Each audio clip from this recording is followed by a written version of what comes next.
We begin tonight with a proposal meant to increase transparency when it comes to renting.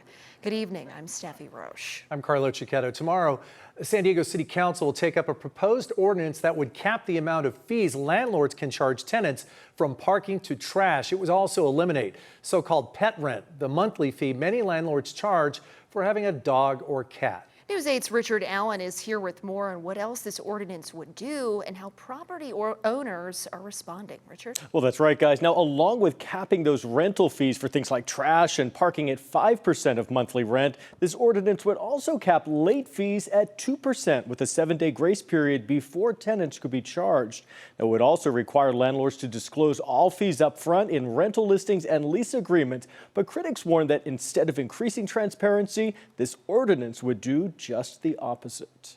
There's a lot of dog owners in San Diego, and who doesn't like dogs? Adam Amani and his dogs live in Point Loma Heights. He's generally in favor of this new proposed citywide ordinance that would limit some rental fees and eliminate others, especially a fee to have a pet. And with times like this in the economy, a lot of people are trying to fight to save for every dollar. So it's a great thing to have, to have that extra money if you need gas, food. Everything's going up right now. These are necessary charges to help housing providers recoup their own costs.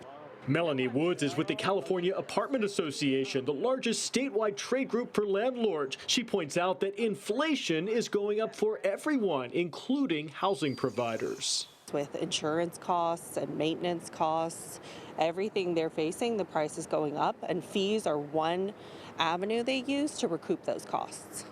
One of the biggest backers of this proposed ordinance is the San Diego Humane Society. Its president, Gary Weitzman, says that pet rental fees can sometimes force renters to make tough choices. That's the biggest reason that we have people surrendering animals to the Humane Society, because they're moving because of housing issues, or they can't get an animal that they've got into, obviously moving into another house or an apartment. Weitzman would like to see the ordinance go even further to create more pet-friendly rental options in San Diego.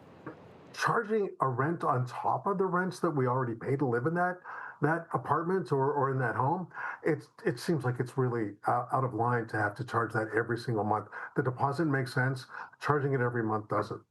Unfortunately, I think renters are who's going to feel the greatest impact if this passes, because there's going to be less housing opportunities available for them. Opponents of the ordinance say it could lead to fewer property owners wanting to rent out their properties, or those who do could increase their base rent, incorporating those additional fees into the overall monthly cost.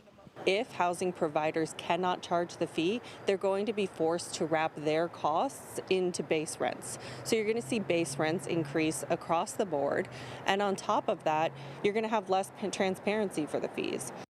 Now, tomorrow's City Council meeting on this issue gets underway at 2 p.m. and anyone who wants to weigh in, either for or against, will have the chance to speak. Okay, so under this, they're not allowed to charge a monthly additional fee for pets. That's right. But what about a deposit? Because animals can do more damage to an apartment. That's right, but there are limits to what they can charge. Okay. And that's because under state law, a landlord cannot typically charge more than 1 month's rent to any potential tenant, a pet owner, a non-pet owner. So beyond that, they're not allowed to charge a separate pet security fee. It'd be interesting to see how these play out. Yeah, I think a lot of people will be showing up tomorrow. Thanks, Richard. Thank you.